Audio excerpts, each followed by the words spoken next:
Hey everybody, welcome to a brand new chapter of Old Man Brad. Whether you are new to the show or returning for another chapter, thank you so much for giving me a listen. If you love the show, drop me a review over on your favorite podcast app, or you can become a patron over at patreon.com/oldmanbrad. So I have a special episode for you this week. This is a movie that isn't out yet. It's called Replicator. It had its premiere in Columbus, Ohio at the Nightmares Film Festival. And just this past weekend, it had a Cincinnati premiere. This is a film from Cranked Up Films that was filmed up north from where I am in Cincinnati, in Ashland, Ohio. I went to the screening at the Esquire Theater and chatted with director Mark Andrew Hamer and the producer Phill Garrett, which can't wait for you to hear that. And I'm going to give some thoughts on the film. The film comes out limitedly in November in theaters and then in December on VOD. But before we dive into it, I do want to say come out to the Esquire Theater for Frightful Fridays on the third Friday of the month. So thankful to be able to host a horror screening, and our screening for November on November 15th is Thanksgiving. This movie is an absolute riot. It is a killer turkey, foul-mouthed, but come out November 15th at 10 p.m. and let's watch a movie together. All right, let's move into Replicator. Let me guess, court decision didn't go your way. Well, yeah, there's that, too. Dad called me last week. Oh, shit! Ron, what are you doing here? Well, I think it's pretty obvious. Shut up. What did he say? I made a mess out of you.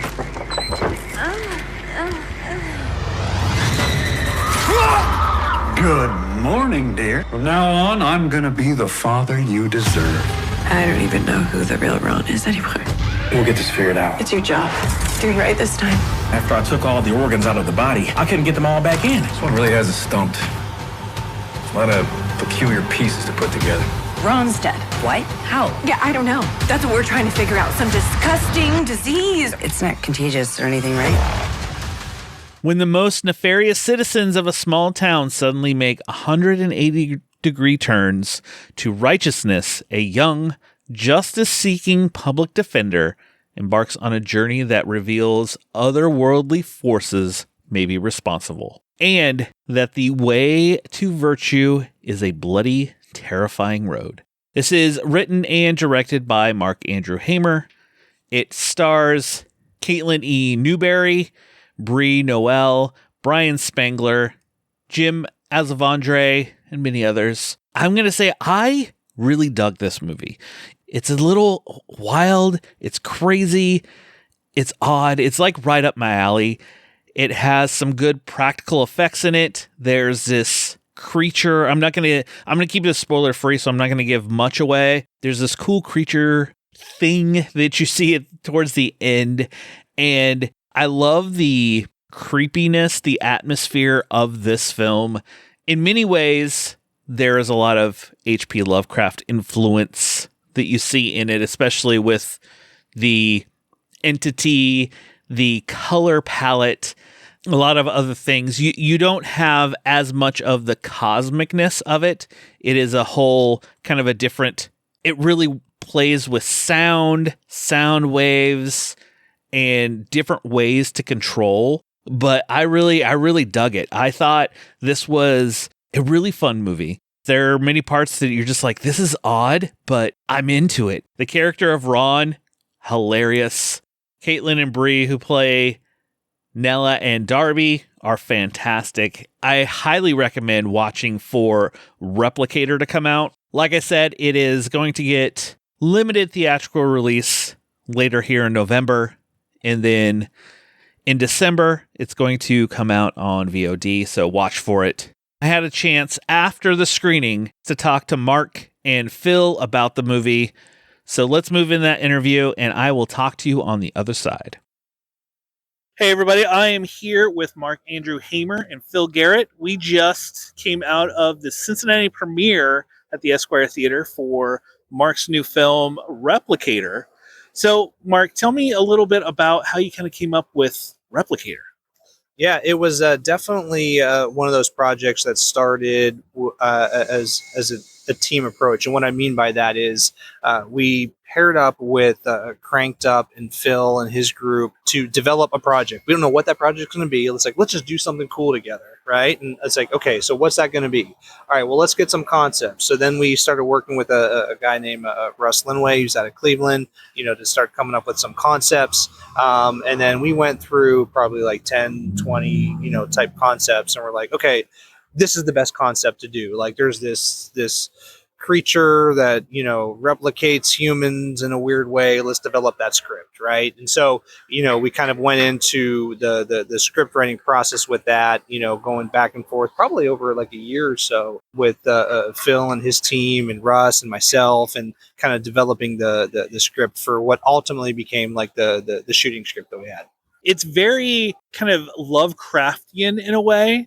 Was that always the intent? Was it originally intended that way, or is that something you were like, you know what, let's go a little this way with it? You know what? I would probably think like at the very beginning, no. But then once we on day 2, when we started looking at what this is, and we're like, oh, this is totally Lovecraftian. Let's just like lean into this, and let's just go for it. If you take away the first day, then yes, it was all Lovecraftian. We're like let's take that as inspiration, because there's just so much cool stuff to take from that. Yeah. Well, and there are different aspects of that. So there are certainly some visuals that are associated with Lovecraft or cosmic horror, Lovecraftian fiction, and so on. And yes, everybody likes tentacled terrors. That's fun. At the same time, some of the themes going on in here were more epic than it being a one-off sort of humanoid alien type person or something like that. So the larger epic nature of that sort of called for a source of the horror to be something that was bigger than that. And also in terms of cosmic horror, if you're dealing with a force that is so alien to anything we can understand, that is an unnameable, unknowable entity. And also the idea here is that it's here, we just can't see it unless it wants to be seen, and some other things like that draw from Lovecraftian horror. A lot of people thinks, where did I grow up? Ohio? A lot of people think that if it has tentacles and it has like that kind of thing, those kinds of elements, that makes it Lovecraftian. It might make it look Lovecraftian, but there's more going on here than meets the eye. Yeah. There's definitely more to it, but I know people will get the pink and the tentacles and everything else. Sure. And as you were, whether Cranked Up, starting the movie and you making the movie, what were some of your big challenges trying to kind of get this going off the ground, everything else?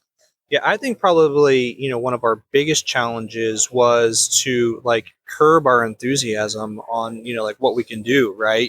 We had ideas, like within the creative phase of like just doing some really, really just crazy stuff, and kind of having that 30,000 foot view of like, can we really do that? Can we, that's a great idea, but like, let's be realistic here. And I think the biggest challenge was with ourselves, right? Kind of like, oh, I really want to do this, and I really want to make this like, like that cool. And Phill really wants to make this that cool. Okay, but let's be realistic. Can we do that? Okay, what version of that can we do that makes sense, that is achievable, and that doesn't like jump the shark, right? I think that was probably, some of the biggest challenges.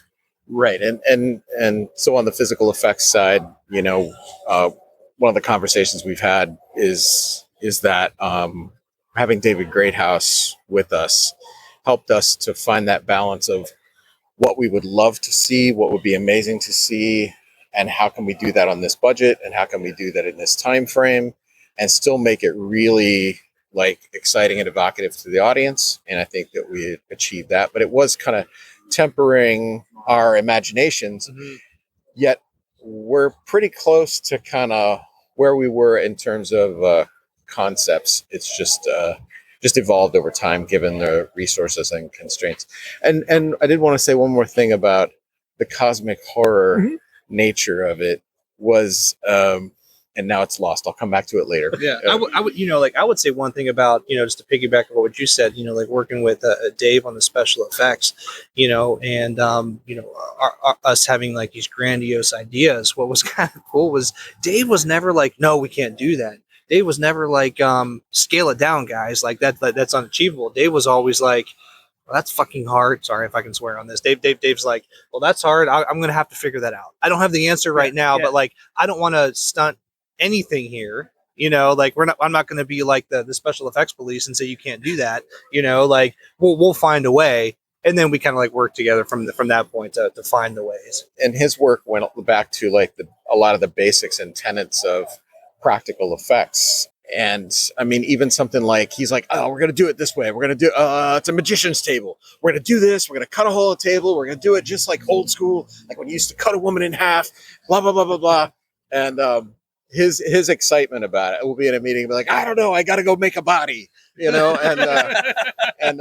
yeah, it's always that on a lower budget film. It's always that balance of, you still need to make an entertaining film that delivers for the audience, that when they walk away, they look at the poster and they say, that's the movie I just saw. You know what I mean? Like they're delivering on the promise we're delivering on the promise of the trailer. We're delivering on the promise of the poster. You want them to take them on a ride they want to watch again and again. And real quick, did you remember? I wanted to do give a shout out to Sammy Lahiri, our cinematographer, and Henry Harding, our gaffer, and Marvin, our key grip, that whole team, because and the teams on our other films as well, because these are low budget films, but what they're bringing to it, what the life they're giving to these films, make them look like, I think they could stand aside any bigger budget movie and look as good or better. So. Yeah. And I would say like with Sammy, on the cinematography side of things, not to jump ahead if this was going to be one of your questions, but, like some of this stuff, like when you talk about like ambition, right, on like what a project can be, and you're like, Sammy, here's what we're thinking about what the shot should be, but that would require you to, like sit down in the sludge that's dripping on your face and hold a camera without getting, that said sludge in the lens, but make it look cool and keep it in focus. And Sammy's like, I know, I got it. I can get down there. I'll get between that person's legs and shoot that shot. You're like, all right, man, go for it. Let's do it. How do you feel about Afterbirth? Sammy? Yeah.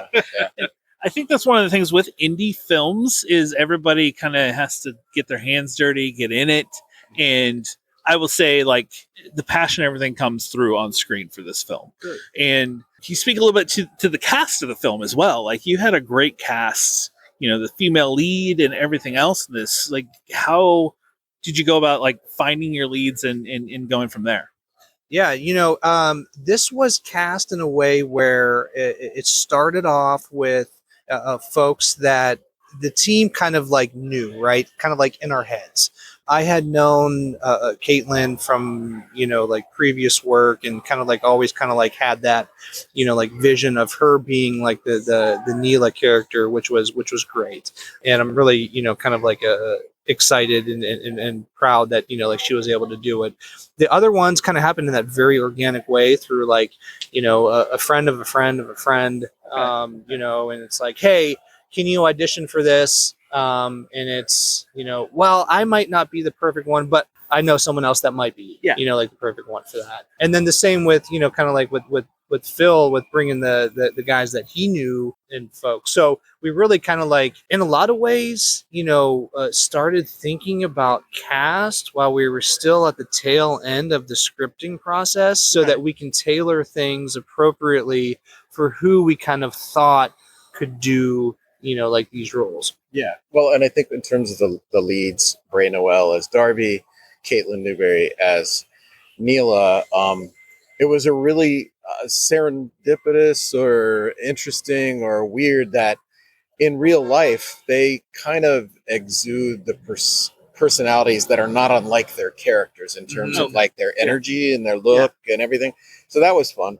Can we tell the roommate story? That we found Bray because Bray's roommate auditioned for us and said, you should audition for a role for this movie. And then, so Bray got the role of the two. So that was fun. But also some of the other cast, like Jim Hazelvander, who plays Ron, Darby's father, here's someone he's been doing theater for over 40 years in Columbus and got into film acting, I think, like 10 years ago. And he just brings it. He's been in 6 of the 7 movies we've made. Brian Spangler, who played the sheriff, just received the Best Supporting Performance Award at the Nightmares Film Festival. Bo Roberts, he's been in 5 of our 6 films. These are really just go-to people who always bring something special to the film. Yeah, and if I would say, well, one thing about the Jim character, that was one of the or what Jim played in the Ron character. That was one I was like most excited about casting because as we're writing, I'm like, this is just a sleazy, gross dude. Like let's like just lean into that and like Jim, bring your interpretation of what this gross dude would be, and. At the time, when you're scripting, you're like, well, is it gross in like a comedic way? Is it gross in like a nasty way? And Jim just brought like this specialness to it where like, he's so nasty, but you love him. I don't know why, but like he became like a crowd favorite. I'm like, yeah, but did you hear what he just said? But like people liked it. Yeah. Well, I think the first time I worked with him was at a drama actually. And he had 2 scenes in the movie. And he was actually like, I said, well, this character Ron, before he read for it, is kind of like that character, but taken to 11, right? Yeah. He just nails it. He nails it every time. I just want to thank both of you for taking the time out, talking to me, and I want to wish you all the best with Replicator. And I want to tell everybody to go check out Replicator, go check out Cranked Up Films for all your new stuff. And before we go, besides this is coming out, November. Limitedly in theaters, and then December on demand. Anything else? Look, Cranked Up's got a few things in the works, and you have anything else or how can people follow you? How about that? Yeah. So, my company is Crash Cat Media Group, and you can find us on Instagram, Crash Cat Media Group. That's the handle. And we have this film, and I'm winking at a film right now of like I have a couple more that I want to pitch them that maybe we can do it together in the genre coming out 2025, coming soon. We also do a lot of documentary work, a lot of sports documentaries too, which is on the unscripted side of things, so you can see all that work on our Instagram. What we have coming next, did I already tell you this? Did we talk off air about it? I don't know. So anyway, so there's Replicator, or what you can say. Oh yeah, of course. So Cranked Up Films. We have 2 other horror movies that are in post right now that will come out in 25. One is called Wormtown, which is a post-apocalyptic film, a film in this world, and it's set in a small town. So it's this Tempest in a Teapot or in a petri dish or whatever. It's a world where people have become infested with worms. And all of the worm people are very happy people who want everyone to come into the light of being a worm person. And Interesting. As tradition would have. Yeah. And then that was written by Andy Myers, who is a good deed and heads up production. We work closely together. And directed by Serge Pinheiro. And then Blood and Rust is after that, which is a small town vampire tale in the spirit of something from the era when John Carpenter and George Romero and Tom Holland and people like that were making really kick-ass movies in the 80s. Okay. So we describe it as horror adventure. All right. That's so that'll be out after Wormtown. And then on the Good Deed Entertainment side, we do have a romantic comedy called The Holiday Club that's going to be released right before Thanksgiving, I believe. And I did want to say real quick, just some shout outs to some other people in this whole process.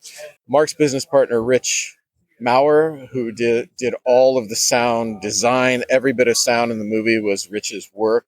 Our executive producers, Scott Donnelly, who's the CEO of Good Deed Entertainment and Cranked Up Films, and Aaron Mack is our other executive producer.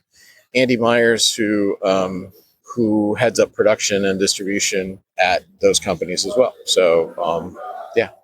And so many more people. So many more. Yeah. And just, we really didn't talk much about it, but like the sound side of things, particularly when you're talking about, like a Replicator, that's all Rich Maurer. I mean, it's like, what does this stuff sound like? Like when it hits, when it comes out, is it slime? Is it gooey? Is it like when spoiler alert, when the thunder's going off and you're looking into the old building, like, what does like mother sound like? Is it a whale? Right? Like what are those sounds? And then like, let's recreate those. And he's a guy that loves his craft and is very passionate about his craft and, respects the sonic side of things. And so, there's a lot of attention to, like everything that you hear, within the film. And that's all Rich Maurer that did that.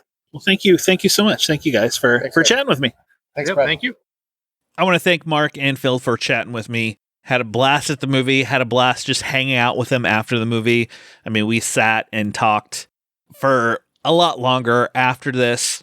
We talked about Cranked Up and some films that they have out, that they have coming out, and watch for them, like follow Cranked Up Films. They're doing some great indie horror stuff with some cool movies that are coming in the future, as well as Replicator.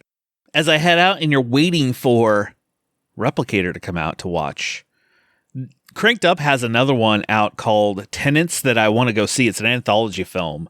So I'll probably be running that here in the next week or so. So watch, follow me on Letterboxd. See what I thought about that movie. It looks really good, and I've heard a lot of great things from people that I know that have seen it. But I know Halloween is over, and we're in November now. My suggestion for you is to go check out 1031 Part 2. My friend Drew and I just did the last 2 years episodes for those. Really enjoy both of those anthology films. And then I'm going to go watch Tenants from Cranked Up Films, and I'll report back to you soon. Well, that will do it for another chapter of Old Man Brad.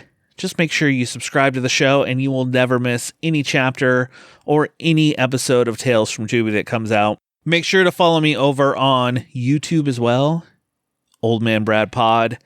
I have a giant stack of DVDs and Blu-rays from purchases I've made throughout this year, and I'm going to start doing some videos of these films that I've watched. There's a lot of these that I've never seen before, so they will be first-time watches. Some of them I have seen before, so we'll talk about the discs themselves. But follow me over there for even more great content. But I'll be back soon with a new chapter. Just snuggle up in that blanket, turn off the lights, because it's okay to be scared. We'll talk to you later, everybody.